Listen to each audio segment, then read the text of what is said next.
할렐루야. 아멘. 네, 오늘은 세상의 종말과 깨어있는 그리스도인이라는 제목으로 마가복음 13장 말씀을 함께 보도록 하겠습니다. 자, 여러분, 이제 우리가 11장부터 이제 오늘 13장까지 이제 계속 읽고 있는데요.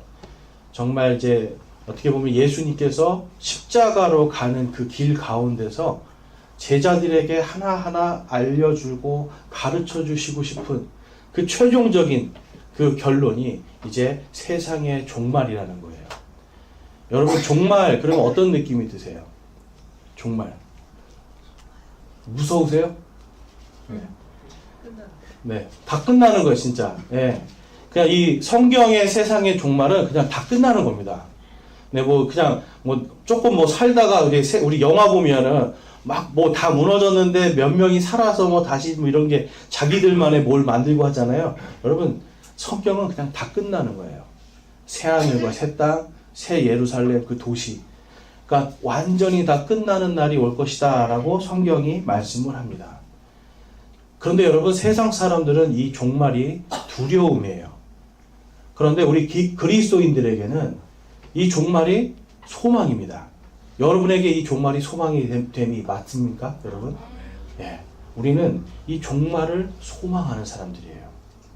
그래서 오늘 말씀에서는 깨어있으라 라고 말씀합니다. 사람들은 어둠 속에 있고 이 종말을 생각하면서 뭔가 두려움 가운데 사로잡혀 있지만 우리 그리스도인들은 낮에 속한 자들로 이제는 깨어서 세상 사람들에게 이 종말이 얼마나 깊은 것인가를 알려줄 수 있어야 돼요. 오늘 우리가 구원으로 인도하는 그 생명길, 좁은 길이라고 찬양을 했잖아요. 여러분, 그 좁은 길, 저와 여러분이 가고 있는 그 길이에요. 이미 생명을 받은 거로 우리가 그 길로 갑니다. 그런데 정말 세상의 종말이 돼서 그 문이 딱 닫히면 어떻게 되는 거예요, 여러분? 그 길을 가지 못한 사람, 그 문을 들어가지 못한 사람들은 여러분 끝나는 겁니다. 오늘 예수님께서는 바로 그것을 말씀해 주고 있어요. 앞에 있는 이제 그림을 좀 보시면 지금 11장부터 지금 예수님이 계속 말씀하시는 게 그거예요. 11장에서 하늘로부터 온 예수 그리스도의 그 권위, 침례의 권위가 어디서 왔습니까? 하늘로부터 왔습니다. 예수님의 권위가 하늘로부터 왔다는 것을 말씀하고 있고요. 그 다음에 12장에서는 예수 그리스도의 세 가지 권위에 대해서 말씀합니다. 주님과 하나님의 왕국의 주와 상속자, 그 다음에 그분이 거룩한 말씀과 또한 부활과 심판의 주라고 하는 이 세 가지 권위에 대해서 말씀하고 있고요. 이제 이거 더 깊이 들어가서 예수 그리스도의 심판과 구원이라고 하는 이 내용을 다뤄주고 있는 거예요. 11장, 12장, 13장은 이제 그러니까 11장에서 예수님이 하나님의 하늘의 권위를 받으셨다라고 하는 큰 주제를 말씀하고 그 다음에 이 세 가지의 세부적인 주제를 말씀하고 그 다음에 13장에서는 완전히 이제 더 깊이 들어가서 세상의 끝날 심판하시는 그분 또한 구원하시는 그분이심을 그리스도이심을 말씀하고 있어요. 그러니까 여러분, 예수님을 믿는 이유 중에 가장 여러분들이 예수님 왜 믿으셨습니까? 가장 중요한 포인트가 뭔지를 오늘 마가복음이 말씀해 줘요. 종말의 때가 올 것이고 그 종말에서 우리를 구원하신 분, 또한 그 종말에서 끝까지 하나님을 대적하는 사람들을 하나님께서 심판하실 것이다. 누구를 통해서요? 예수 그리스도를 통해서. 그래서 여러분, 예수님은 우리를 구원하시지만 또한 세상을 심판하실 분이시다. 여러분, 이것이 핵심 아닙니까? 여러분, 예수님 믿고 우리 예전에 예수 천국 불신 지옥 많이 외쳤잖아요. 그렇죠? 예수 천국 불신 지옥, 이게 종말이에요. 종말. 그렇죠? 예수님을 믿으면 천국을 가는 것이고 예수님을 믿지 않으면 지옥에 가는 것이고 종말에 대한 얘기죠. 이제 오늘 말씀은 그 종말의 끝에, 이제 거의 끝에 이르렀을 때 어떤 일들이 있을 것인지 예수님께서 표적으로 말씀해 주십니다. 오늘 본문 말씀, 읽은 말씀을 보면 그런즉 이와 같이 너희가 이 일들이 일어나는 것을 볼 때에 그때가 가까이 온 문들 앞에 이른 줄을 아느니라. 그 문이 이제 닫힐 때가 임했다는 것을 너희들에게 내가 지금 이 앞에 말한 이 모든 표적들로 이제는 시대를 분별할 수 있게 될 것이다 라고 말씀하고요. 진실로 내가 너희에게 이르노니 이 세대가 지나가기 전에 이 모든 일들이 일어나리라. 하늘과 땅은 없어지겠으나 내 말들은 없어지지 아니하리라. 아멘. 여러분, 예수님께서 내 말들이 없어지지 않겠다라고 말씀하는 건 하나님이신 그분이 세상의 마지막 심판을 말씀하셨어요. 그러면 그 말씀은 반드시 성취된다는 거예요. 여러분의 구원이 성취가 된 것처럼 심판도 반드시 성취가 된다는 말씀입니다. 그런데 여러분, 오늘날 제가 참 감사한 것은 말씀을 이렇게 준비할 때요, 하나님께서 꼭 그 말씀에 맞는 어떤 사람들을 만나게 해주시고 그 상황을 제가 체험하게 해주신다는 거예요. 그런데 오늘날 보니까 여러분, 믿지 않는 사람들도 정말 이 종말에 대해서 많이 두려워하고 있더라고요. 사람들이 보니까 뭔가 세상에 끝이 온 것 같대요. 이번 주에 만난 사람이 그 얘기를 하는 거예요, 저한테. 예수님을 제가 계속 전하고 있거든요. 그런데 예수님을 조금 있다가 믿고 싶다고 하는데, 근데 끝이 온 것 같아요, 세상의 종말이. 그래서 아니 그럼 예수님을 믿어야 되지 않겠습니까? 그런데 조금 있다요 그래요. 참 이상하죠? 종말이 온 것 같은데 조금 있다라는 거예요. 조금 있다가 믿겠다는 거예요. 그러니까 그분들은 아직 정말 그 종말이 뭔지를 정확히 모르기 때문에 뭔가 더듬으면서 알 거는 같은데 쉽게 받아들이지를 못하는 거죠. 받아들이는 순간 빛을 보게 돼 있는데 그 빛을 못 보는 거죠. 그렇기 때문에 오늘 우리가 이 말씀을 통해서 정말 예수님이 말씀하신 이 표적들, 4가지의 표적들을 볼 건데요. 그 안에서 정말 종말의 때가 가까이 왔다는 것을 우리가 깊이 깨닫고 이 종말의 때에 깨어있는 그리스도인으로 살아가야 되겠다라는 것을 함께 보기를 원합니다. 그래서 세상의 종말의 표적들을 이제 오늘 예수님이 말씀하시는데, 그 중에 첫 번째로 볼 게 예루살렘 성전이 무너졌다는 표적입니다. 자, 마가복음 13장 1절에서 2절 말씀을 보면요. 그분께서 성전에서 나가실 때에 그분의 제자들 가운데 하나가 그분께 이르되, 선생님이여 보소서, 여기 이 돌들이 어떠하며 이 건물들이 어떠하니까 하매, 예수님께서 응답하여 그들에게 이르시되, 내가 이 큰 건물들을 보느냐? 돌 하나도 다른 돌 위에 남지 아니하고 다 무너지리라 하시니라. 아멘. 여러분, 예수님께서 지금 성전에 계시는데요, 제자들이 성전에서 이제 나가시는 모습을 보면서 물어보는 거예요. 이 성전이 어떻게 되겠습니까? 당시의 제자들과 이 유대인들에게 성전은 굉장히 큰 자랑거리였습니다. 실제로 보지는 못했지만 글로 기록된 것을 보면 그 성전에 금으로 된 장식이요, 아침에 해가 탁 뜨면 그 금장식이 번쩍번쩍 빛나는 거예요. 그러면 사람들은 그 큰 성전을 보면서, 야, 하나님께서 우리와 함께 계시는구나, 우리가 뭔가 부유해지겠구나, 강해지겠구나, 이런 생각들을 하면서 자랑을 했다라는 거예요. 제자들은 그러한 맥락에서 지금 성전에 대해서 이야기하는데 예수님이 뭐라고 말씀하는 거예요? 이거 돌 위에 돌 하나도 남지 않고 다 무너질 거야. 분위기가 어떻게 됐겠습니까, 여러분? 싸해지죠. 이거를 요즘에 세 글자로 갑분싸라고 합니다. 갑자기 분위기 싸해진다. 자기들은 막 자랑스러워서 이 성전이 이제 앞으로 어떻게 되겠습니까? 왜냐하면 그 스가랴서에 보면 메시아가 와서 성전을 짓는 얘기가 있거든요. 근데 보니까 예수님을 100%는 아니지만 제자들은 메시아고 그리스도시다라고 하는 부분을 어느 정도 믿고 있었거든요. 그러니까 이 성전도 당연히 이 예수님께서 더 영광스럽게 하지 않으실까라는 생각을 한 거예요. 그런데 예수님이 아니, 돌 위에 돌 하나도 남지 않고 다 무너질 것이다 라고 말씀해요. 제자들은 아마 마음이 무너졌을 거예요. 아니, 이 아름다운 성전이 무너진다고? 이들은요, 여러분, 이 성전은 유대인들에게는 생명 같은 거예요. 왜냐하면 이 성전이 있어야 하나님께 내 죄를 고백하면서 제물을 드릴 수 있거든요. 희생물을 드리고 하나님께서 내가 이제 용서해줬다, 네가 이제 의롭게 되었다, 이걸 선포받아야 사는 거거든요, 이 사람들은. 근데 이게 없어지면 이제 앞으로 죄를 어디서 고백하고 어디서 죄가 용서받고 내가 앞으로 어떻게 살지? 큰일이거든요. 그런데 예수님은 이 성전이 무너질 것이다 라고 말씀해요. 스가랴서 6장에 가보면 이런 말씀이 있습니다. 12절과 13절. 그에게 말하여 이르기를 만군의 주가 이같이 말하여 이르노라. 이름이 가진 사람을 보라. 그가 자기 처소에서 나와 자라나서 주의 성전을 건축하리라. 곧 그가 주의 성전을 건축하고 영광도 얻으며 자기 왕자에 앉아 다스릴 것이요 또 그가 자기 왕자에 앉아 제사장이 되리니 그 둘 사이에 화평의 논의가 있으리라 하고. 아멘. 여러분, 지금 스가랴서 6장에서 지금 메시아가 와서 이름이 가진 사람으로 와서 주의 성전을 건축하겠다라고 말씀해요. 이름이 뭐라고요? 가지.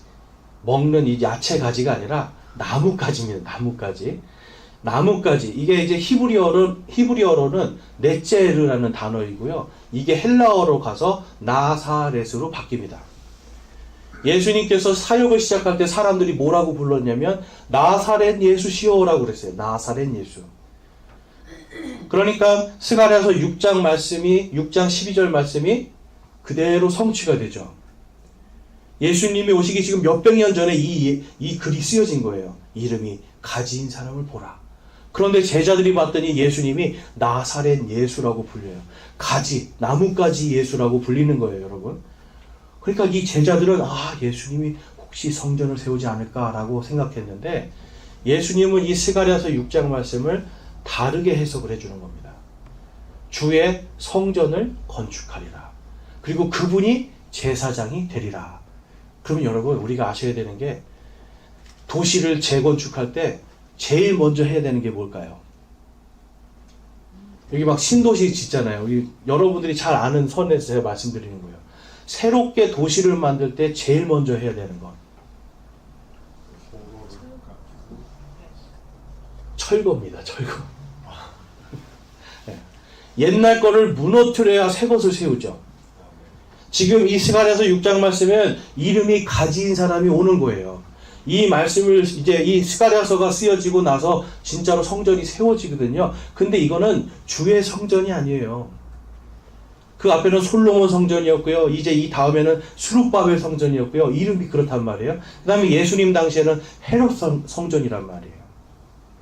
각각 왕들의 이름을 붙였죠. 그리고 제사장은 전부 다 혈통으로 내려오는 아론의 자손들, 그 사람들이 제사를 드리던 인간의 옛날의 성전이에요. 그런데 이름이 가지신 나사렛 예수께서 오셔서 그 성전을 무너뜨려야 주의 성전을 새롭게 세울 수 있습니다. 그래서 여러분, 요한복음에 가보면 요한복음 2장 19절과 22절에 가보면 예수님께서 이렇게 말씀하시는 거예요. 우리 같이 한번 읽어보겠습니다. 시작. 예수님께서 그들에게 대답하여 이르시되 이 성전을 헐라 사흘 안에 내가 그것을 일으켜 세우리라 하시니 이에 유대인들이 이르되 이 성전을 짓는데 46년이 걸렸거늘 내가 그것을 사흘 안에 세우겠느냐 하더라. 그러나 그분께서는 성전인 자기 몸을 가리켜 말씀하셨더라. 그러므로 그분께서 죽은 자들로부터 일어나신 후에 그분의 제자들이 그분께서 자기들에게 이것을 말씀하셨음을 기억하고 성경 기록과 예수님께서 하신 말씀을 믿었더라. 아멘. 여러분, 건물인 성전은 무너지게 돼 있는 거예요. 왜냐하면 이거는 예수님이 오심으로 이제 더 이상은 예수님이 십자가에서 우리 대신 모든 인류를 대신해서 자신이 희생물이 되어 죽으시고 피 흘리심을 통해서 이제는 더 이상 동물들을 죽일 이유가 없어졌기 때문에 그래요. 그러니까 건물이 필요 없으니 건물은 무너지고 예수님이 말씀하시죠. 예수님께서 부활하실 바로 그 몸이 성전이 된다는 거예요. 스가랴서 6장 말씀에서 나사렛 예수께서 새로 세우실 주의 성전은 바로 부활하신 예수님의 몸이시고 그 다음에 그 예수님을 믿는 저와 여러분의 몸이 이제는 성경에서 무엇이 되었다라고 말씀합니까?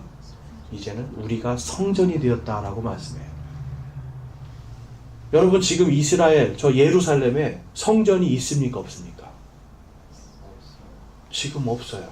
예수님이 말씀하신 것처럼 돌 위에 돌 하나도 남기지 없이 싹 다 무너졌어요. 성전이 없어졌어요. 왜냐하면 하나님이 이제 그걸 원치 않으시기 때문에. 이제는 예수 그리스도를 믿음으로 믿는 즉시로 우리 안에 성령님께서 들어오시고 우리가 하나님의 거룩한 성전이 되었다는 말이에요. 그리고 저와 여러분이 예수님께서 다시 오실 때 모두가 똑같이 예수님과 같이 영광스러운 그런 몸으로 다 영원히 사는 영원한 성전으로 다 서게 되는 거예요.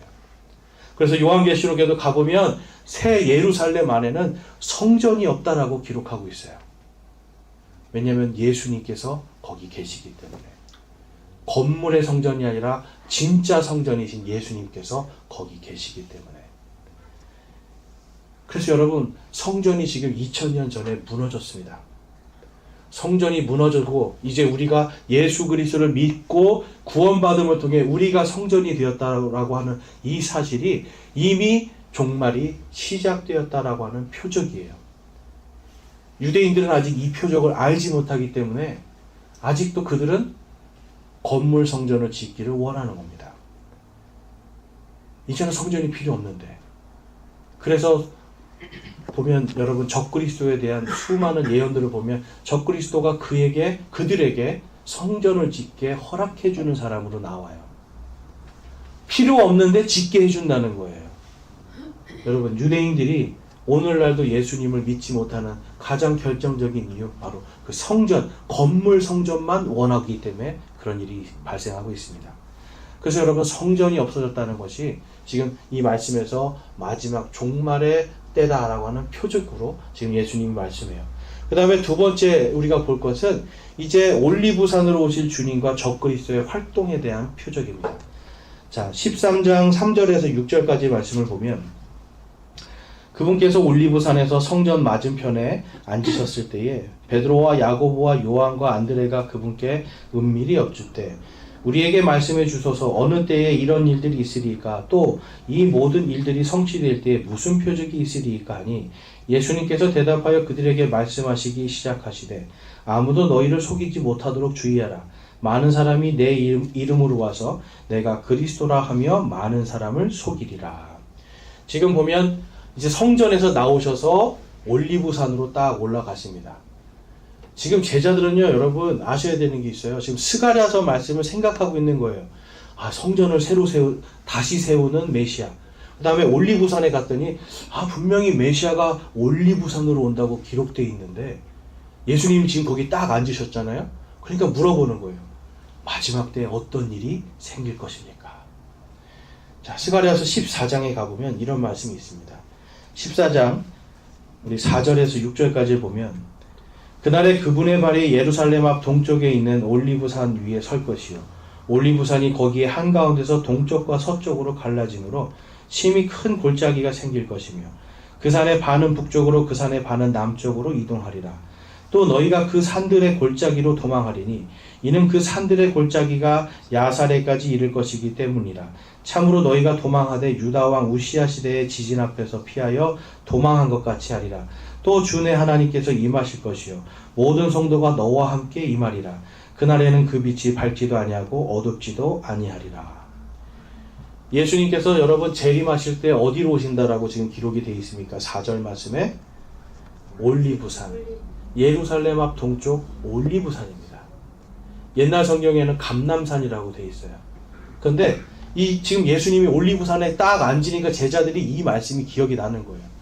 예수님이 분명히 메시아 같은데 그래서 어떤 일이 일어나겠습니까? 라고 물어보는 겁니다.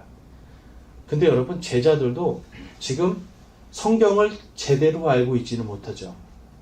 스가랴서 14장에서는 예수님이 올리브산에 딱 오시는 순간 어떤 일이 벌어진다는 거예요? 산이 쪼개지는 겁니다. 산이 쪼개져요. 산이 동서남북으로 갈라지고 성도들이 또 그 안으로 다 숨어 들어가고 하나님께서 너희에게 임하시고요, 그때는 빛이 밝지도 않고 또한 어둡지도 아니하는 이러한 때가 될 것이다 라고 기록해 놓고 있어요. 그러니까 여러분, 성경을 알 때 우리가 세세한 것까지 잘 알아야 된다는 거예요. 제가 아까 만난 분이 어떤 분이냐면 미용을 하시는 분이에요. 미용. 여러분, 요즘에 제가 지금 한 분도 이제 미용하시는 분 전도하다가 그분도 신천지한테 놓쳤고, 지금 이분은 마침 정말 아침에 제가 갑자기 가가지고 머리를 깎았는데 딱 물어보시더라고요. 하나님의 교회가 뭐예요? 그러는 거예요. 여러분, 요즘에 이단들이 미용실마다 가서 20만원, 30만원 막 하고요, 친구들 데리고 와서 막 하고, 그리고 엄청 선물 주고 잘해준답니다. 그러니까 이분이 뭐냐면 제가 전할 때는 예수님을 다 안 받아들이다가 이 사람들이 돈도 펑펑 쓰고 너무너무 잘해주고 천사 같으니까 얼굴이 보면 천사 같대요. 너무 잘해주니까 거기는 가고 싶대요. 그래서 제가 회개했잖아요. 야, 우리는 왜 천사같이 못해서 이런 사람들을 낚지 못할까? 근데 그런 사람들이 하는 얘기가 그겁니다. 그냥 교회 다니는 사람들은 다 자기가 진리를 가졌다는 생각 때문에 그걸 받아들이지 않으면 공격적이라는 거예요. 왜 안 받아들이냐고 하는 거예요. 왜 이걸 안 믿느냐고 하고, 그 다음에 이거 안 믿으면 지옥 간다고 그러고, 안 믿겠다 그러면 심지어 어떤 사람들은 아유, 당신 지옥에 가시오, 이런다는 거예요. 그런데 이단들은 어떻게 하냐면, 아이고, 그러세요. 괜찮아요. 지금 못 믿어도 괜찮아요. 아이고, 그러시구나 하면서 더 많은 물질로 섬겨준다는 거예요. 그러니까 하나님과 예수님을 몰라도 이단 교회는 한번 가볼까 생각하면서 공부까지 하셨더라고요. 근데 여러분, 그분이 하는 말이 그거예요. 그분이 공부를 하는데 분명히 마지막 때인 건 맞는 것 같은데, 그 하나님의 교회의 교주인 안상홍이 하나님이라고 하니까 이상하다는 거죠. 아니, 어떻게 사람이 하나님이 될 수 있지? 그래서 제가 질문을 했어요. 그러면 사장님, 부활이 뭔가요? 물어봤어요. 아, 부활이야 죽은 사람이 살아나는 거죠. 그래요. 그래서 잘하시네. 근데 안상홍은 죽은 사람, 예수님이 죽었는데 영으로 부활했대요. 그랬더니 에이, 말도 안 돼. 그러는 거예요. 교회를 한 번도 안 다니신 분이에요. 그런데 정확하게 교리를 알더라고요. 예수님이 부활했으면 사람의 몸으로 부활한 거고요. 또 예수님이 다시 오신다고 한 건 어떻게 생각하세요? 그랬더니 예수님이 한 성인으로 살아났으니까 그 모습으로 오시겠죠. 그러는 거예요. 여러분, 성경에 있는 대로 맞습니까, 이게? 그런데 안상홍 증인회나 이런 사람들은 아니라는 거예요. 예수님이 영으로 부활했고 그 영이 안상홍에게 들어가서 안상홍이 하나님입니다 이랬더니 이 하나도 모르는 분이 자기가 생각해도 이건 아닌 것 같다는 거죠. 그래서 저에게 물어봐서 제가 이 스가랴서 말씀도 알려드리고 쭉 했더니 제가 잘못 큰일 날 뻔했네요 라고 해요. 여러분, 우리가 하나님의 말씀을 그냥 예수님이 오신다 여기까지만 알고 있으면 안 돼요. 정말 디테일하게 어디로 오시고 어떤 상황이 발생하고 이런 것들을 우리가 세세하게 알고 있어야 속지 않을 수 있습니다. 예수님께서 오늘 말씀에서 깨어있으라 라고 하신 거는 여러분 그냥 잠자지 말라는 게 아니죠. 하나님의 말씀으로 세상을 온전히 분별하라는 거예요. 무엇이 어둠이고 무엇이 악인지를 분명히 분별하고 그거를 보고 있으라는 게 깨어있으라는 말씀입니다. 그리고 세상에 이러한 유혹이라든지 세상의 어떤 향락이라든지 이러한 것에 취해 있지 말라는 거예요, 여러분. 깨어서 분명하게 하나님의 말씀으로 세상을 보라는 겁니다. 그러니까 지금 여러분들이 스가랴서 말씀을 봤을 때 지금 예수님이 오셨습니까? 안 오셨습니까? 아직 안 오셨죠. 왜냐하면 예루살렘 앞에 실제로 지금 올리브산이 아직도 그대로 존재하기 때문에 그게 갈라진 역사가 없기 때문에 아직까지. 그리고 예수님이 오실 때 여러분 지금 하늘에서 그분이 오시면 우리가 다 생생하게 보게 되는 겁니다. 생생하게. 고린도전서 11장 말씀에 가보면 다음과 같은 말씀이 있습니다. 11장 13절에 그러한 자들은 거짓 사도요 속이는 일꾼이며 자기를 그리스도의 사도로 가장하는 자들이니라. 그것은 결코 놀랄 일이 아니니 사탄도 자기를 빛의 천사로 가장하느니라. 그러므로 그의 사역자들 또한 의의 사역자로 가장한다 하여도 그것은 결코 큰 일이 아니니라. 그들의 마지막은 그들의 행위대로 되리라. 아멘. 여러분, 오늘날 수많은 이단들이 다 빛의 천사처럼 나타납니다. 사람들이 너무 좋대요. 사람들이 이단들이 더 착하고 더 의로워 보이고 더 거룩해 보인대요. 그런데 여러분, 그들은 거짓 사도요. 이 사탄의 수하들로서 하나님 앞에 큰 죄를 짓고 있는 자들입니다. 그럼 저와 여러분은 어떻습니까? 저와 여러분이 하나님의 사역자들 맞습니까? 하나님께서 예수님을 통해서 우리에게 예수님께서 가지신 그 상속자의 권위를 주셨잖아요. 그 다음에 우리에게 거룩한 말씀을 전하는 거룩한 말씀의 권위를 주셨어요.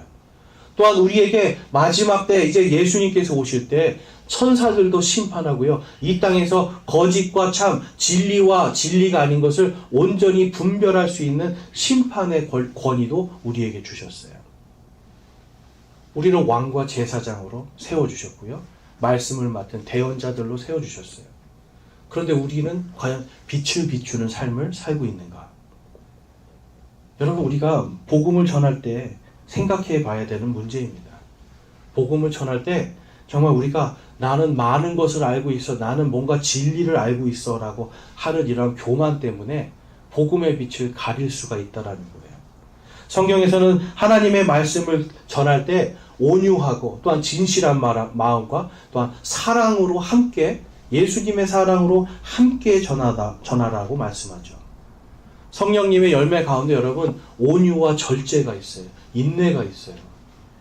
그런데 우리 그리스도인들은 점점점 인내도 없어지고 절제도 없어지고 온유함도 사라져가고 있지는 않습니까?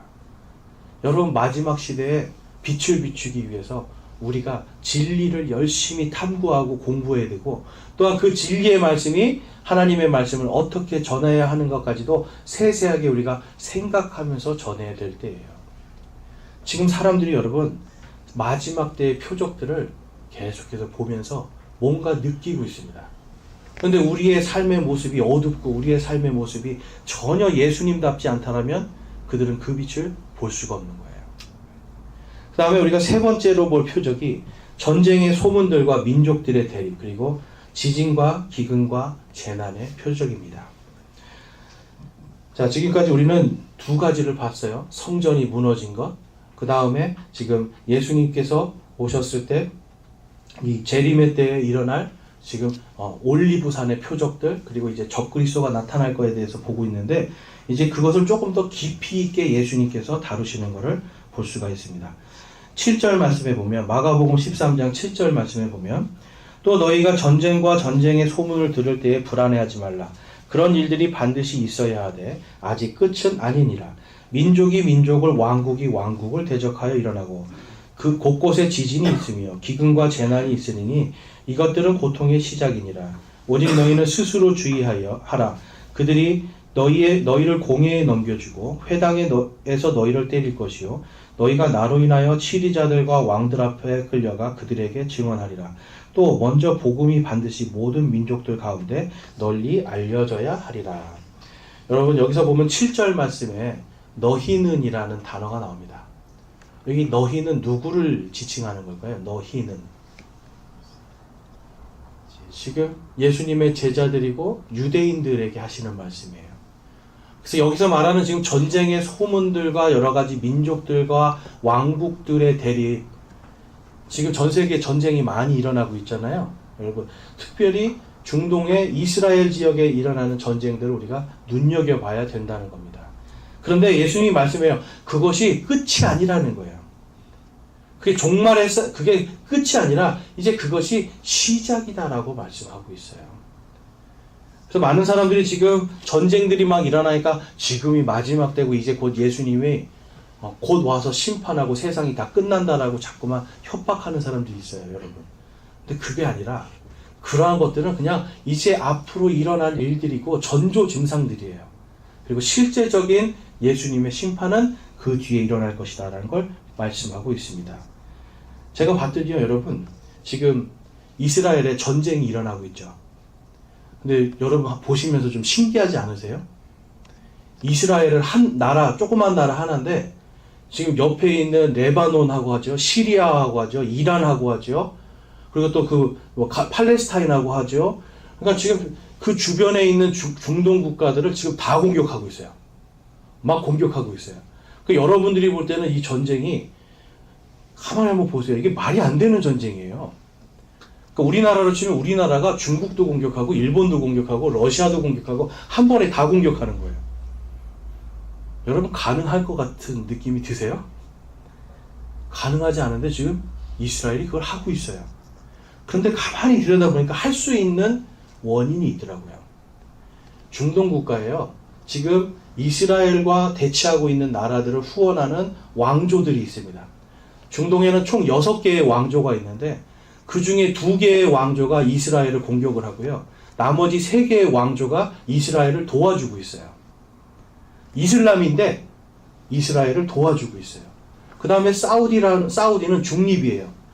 사우디는 미국하고 친하기 때문에 보이지 않게 도와주고 있어요. 그러니까 이스라엘이 우리가 볼 때 혼자 싸우는 것 같은데 어떤 대립을 하고 있는 거예요, 지금? 민족들과 왕국들이 대립하고 있는 것으로 지금 그 전쟁을 하고 있는 거예요, 여러분. 볼 때는 이스라엘 혼자 싸우는 것 같지만 그 뒤에 이슬람의 다른 왕조들이 딱 버티고서 도와주고 있는 거예요.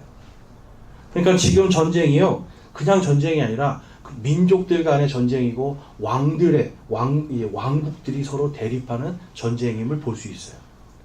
그러면 앞으로 그러한 일들이 계속해서 발생할 것인데 그것으로 불안해하지 말라라고 말씀하고 있습니다.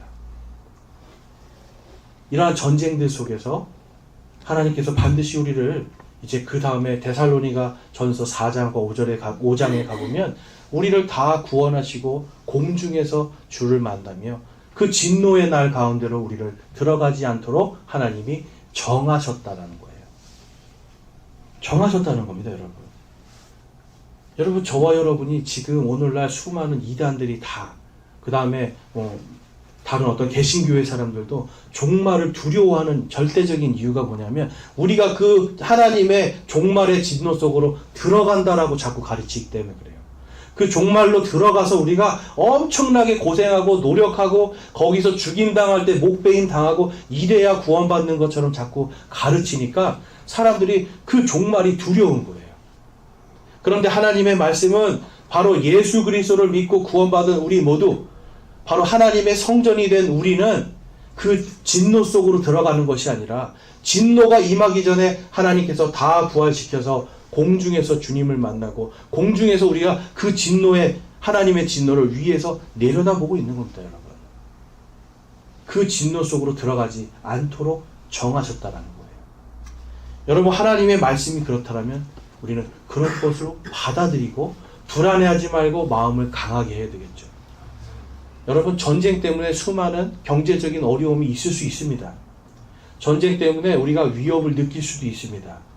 그렇지만 그 가운데 이러한 전쟁들이 일어나고 민족들과 왕국들이 대립하는 이러한 가운데 우리는 무엇을 소망해야 돼요? 우리가 부활하여 휴거돼서 공중에서 주님을 만날 그날이 정말 문 앞까지 왔구나라는 걸 우리가 알 수 있는 거예요. 문 앞까지 왔구나. 이제 정말 예수님 만날 때가 됐구나. 여러분, 예수님 사랑하세요? 아멘. 지금 내일 만났으면 좋겠어요, 여러분? 한 분만 아멘이신데. 내일 만났으면 좋겠어요, 여러분? 내일 만나야 돼요.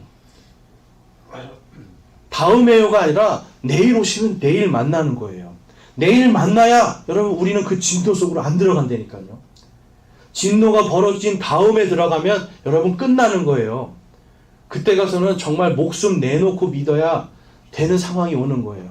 근데 하나님은 지금 믿으라는 겁니다.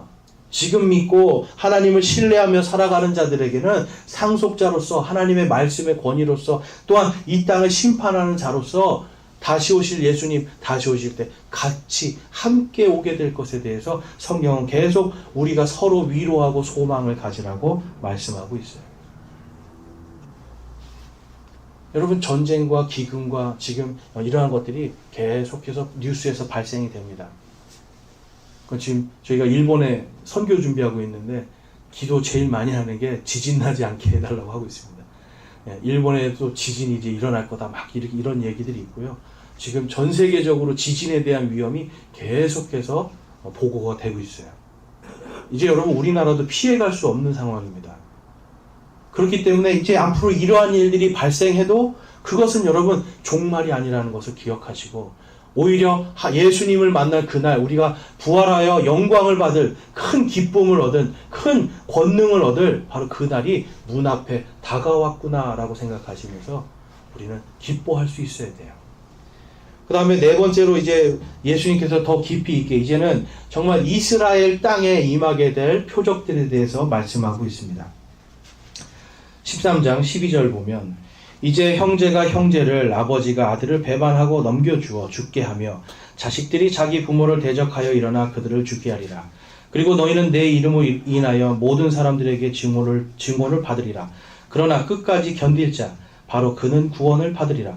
그러나 대언자 다니엘을 통해 말씀하신 바 황폐하게 하는 가증한 것이 서지 못할 곳에 선 것을 너희가 보거든 읽는 자는 깨달을지어다. 그때 유대에 있는 자들은 산들로 도망할지어다. 유대 지역에 있을 사람들에게 말씀하시는 거예요. 근데 13절은 제가 표준역으로 된 것을 제가 가지고 왔습니다. 왜냐하면 이게 더 정확한 번역이기 때문에 그래요.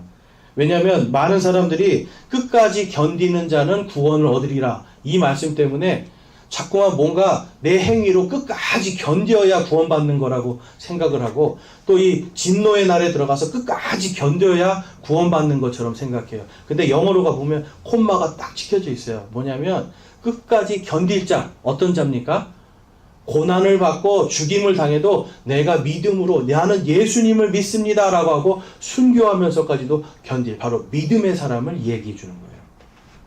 바로 예수님을 믿고 구원받은 자, 그 사람은 여러분 구원을 받는 겁니다.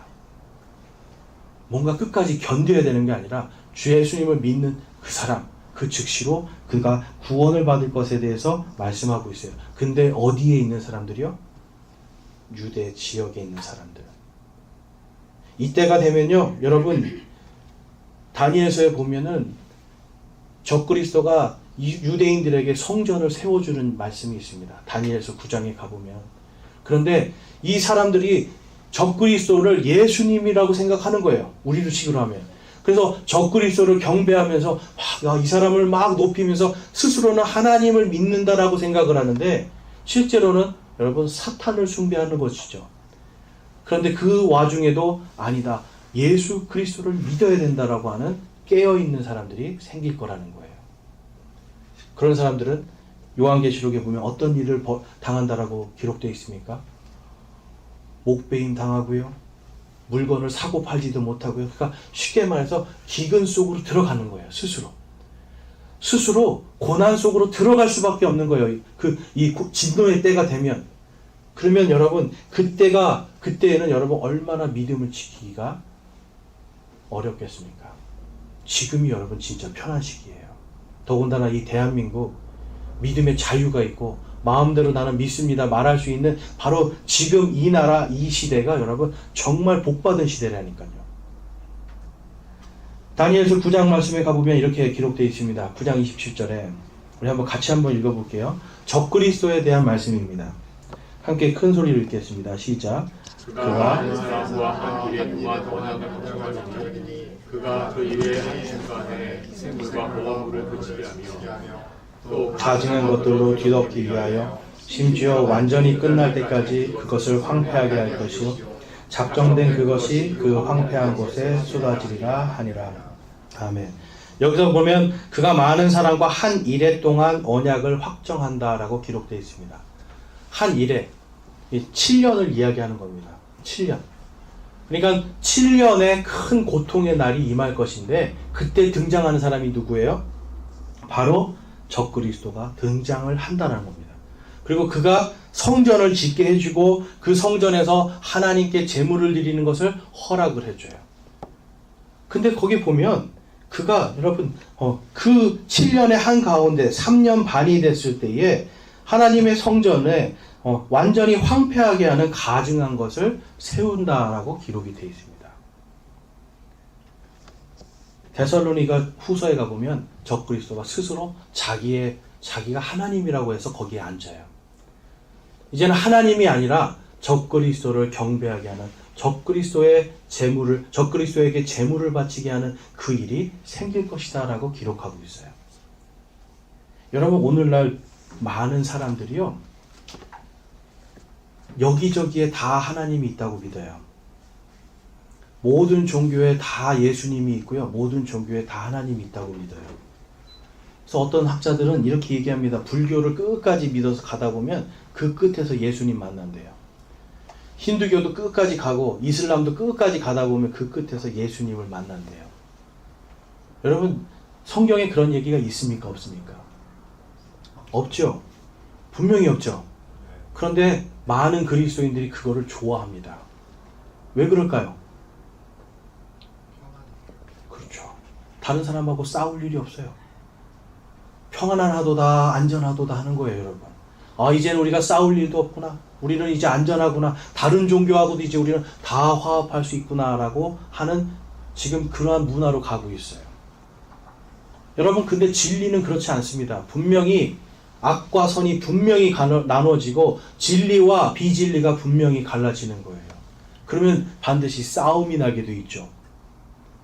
그래서 많은 사람들이 싸우기 싫다고 해서 그냥 다 좋은 게 좋은 거로 믿는 것을 선호하기 시작하는 거예요, 여러분. 이게 마지막 때의 사인입니다, 여러분. 항상 배우나 진리에 이르지 못할 것이다라고 성경이 말씀하고 있어요. 여러분 안에, 그리고 제 안에 바로 그 복음의 진리가 있습니까, 여러분? 양날 달린 이 검보다 더 예리한 진리가 여러분 안에 있습니까? 무엇이 죄인지, 무엇이 하나님을 섬기는 것인지 아닌지를 분명히 가르고 잘라서 분별할 그 진리가 여러분 안에 있습니까? 여러분, 그 진리가 있어야 돼요. 그래야만 마지막 때에 이 유대인들처럼 하나님을 믿고 뭔가 우리가 그 하나님을 따르는 것 같지만 결국은 적그리스도를 따라가고 사탄을 숭배하는 그러한 일들에 빠져들지 않게 된다는 거예요. 마지막 때 그래서 우리가 깨어 있으라는 겁니다, 여러분. 예수님은 그래서 마가복음 13장 19절에 그날들의 고난이 있으리니 하나님께서 창조하신 창조 세계가 시작된 때부터 이때까지 이런 고난이 없었고 이후에도 없으리라. 주께서 그 날들을 짧게 하지 아니하셨더라면 어떤 육체도 구원을 받지 못할 것이로되 그분께서 자신이 택한 선택받은 자들을 위하여 그 날들을 짧게 하셨느니라. 아멘. 여러분, 만약에 우리가 요한계시록을 보면 하늘에서 엄청난 재앙들이 내려오고요. 땅에 엄청난 이 재앙들로 인해서 기근과 수많은 사람들이 죽어나갑니다. 수많은 사람이 죽을 수밖에 없어요. 그러면서도 끝까지 하나님을 믿지 않아요. 아무리 하나님이 보여줘도 사람들이 믿지 않아요, 여러분. 그런데 그 날에 여러분, 이 날을 만약에 7년이 아니라 10년, 20년, 100년으로 길게 늘리면 어떻게 될까요? 여러분, 정말 다 죽는 거예요. 근데 하나님께서는 그 안에 예수님을 믿는 사람들, 예수님을 믿고 지금 구원받은 그 사람들, 그들을 위해서 그 날들을 짧게 하실 것이다. 여러분, 7년으로 정해 놓으신 거예요. 21절과 23절에 가보면 그때 누가 너희에게 이르되 보라 그리스도가 여기 있다 하거나 보라 그가 저기 있다 해도 그를 믿지 말라. 거짓 그리스도들과 거짓 대언자들이 일어나 표적들과 이적들을 보여 할 수만 있으면 선택받은 자들도 유혹하리라. 오직 너희는 주의하라. 보라 내가 모든 일을 너희에게 미리 말하였노라. 여러분, 미리 말씀하셨어요. 여기에 그리스도가 있다, 저기에 그리스도가 있다 해도 또 심지어는 엄청난 표적들, 기적들 보여줘도 따라가지 말라는 거예요. 그럼 우리가 뭘 따라가야 됩니까, 여러분? 주의 말씀을 따라가야 돼요. 오늘날도 여러분 수많은 사람들이 자신들이 사도다라고 하면서 수많은 기적들을 일으키고 결국은 그러다가 다 자기가 신이 되어 있죠. 여러분, 그런 사람들 따라갈 필요 없어요. 우리는 하나님의 말씀을 따라가면서 좁은 길, 이 생명의 길에 있다는 것에 감사할 수 있어야 돼요. 기근과 역병과 어떤 고난이 와도 우리는 감사할 수 있어야 돼요. 왜냐하면 그 끝은 우리에게 영광이요 큰 기쁨이기 때문에. 지금 예수님이 말씀하셨어요. 내가 미리 말하였노라. 미리 말씀하셨으니 우리는 대비를 하기만 하면 됩니다, 여러분. 그런데 하나님의 말씀에 깨어있지 아니하니까 결국은 어떻게 돼요? 대비할 수 없게 되는 거예요. 유대인들은 여러분 오늘날도 계속해서 하나님을 믿는다라고 하지만 그들은 다 적그리스도에게 걸려 넘어질 것이 예비되어 있습니다. 성경에 예수님이 아무리 말씀하셔도 그들은 예수님을 따라가지 않을 것이라고 성경이 기록하고 있어요. 마지막 때가 되면 그리스도인들도 똑같이 크게 떨어져 나가서 다 배도하는 일이 생길 거라고 말씀하고 있어요. 여러분 안에 뭐가 없으면 그런 일이 생길까요? 저와 여러분 안에 진리의 말씀이 없으면 그렇게 돼요. 여러분, 교회를 대충 다니려고 하지 마세요. 우리가 교회를 대충 그냥 예수님 믿고 천국 갔습니다, 그걸로 끝이 아니에요. 하나님의 말씀을 알아야, 진리의 말씀을 알아야 사망으로, 죽음으로, 멸망으로 가는 자들을 주님께로 돌아오게 할 수 있는 바로 우리에게 맡겨주신 그 말씀의 사역을 우리가 할 수 있게 된다는 것입니다. 여러분, 오늘 우리는 4가지 표적을 봤어요. 성전이 무너짐의 표적, 올리브산과 적그리스도, 그 다음에 유대인들에게 임할 표적, 그리고 예수님께서 이제 다시 오심에 대한 표적을 보았어요. 여러분, 이 표적들이 여러분 안에 지금 생생하게 살아 있습니까?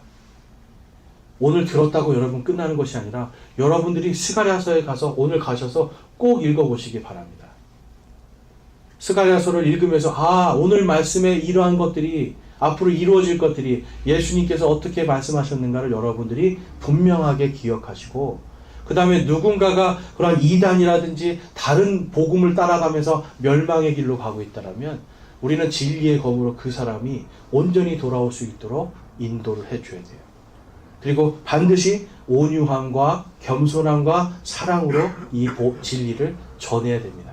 예수님께서 우리에게 하신 것처럼 또한 우리도 그리해야 될 줄로 믿습니다. 예수님은 계속해서 우리에게 깨어있으라 라고 말씀합니다. 저와 여러분이 깨어있는 그리스도인이 되길 소망합니다.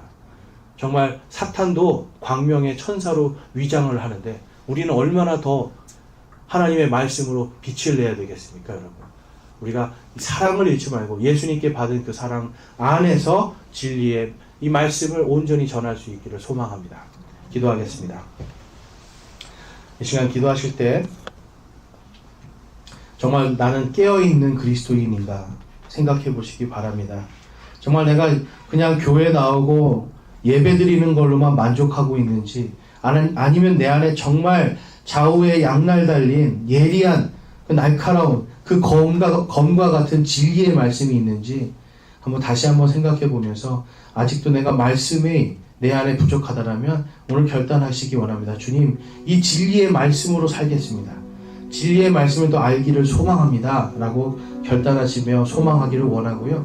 또한 여러분, 지금 우리가 이 마지막 시대에 더 예수 그리스도의 그 우리가 받은 사랑의 빛, 또한 성령님께서 우리에게 주신 그 성령의 열매, 이 열매들을 더욱더 풍성하게 맺어서 정말 사망과 멸망으로 가는 자들을 주께로 돌아오게 하는 그 역사를 온전히 이루기를 원합니다 라고 기도하기 원합니다. 우리 함께 결단하며 기도하겠습니다.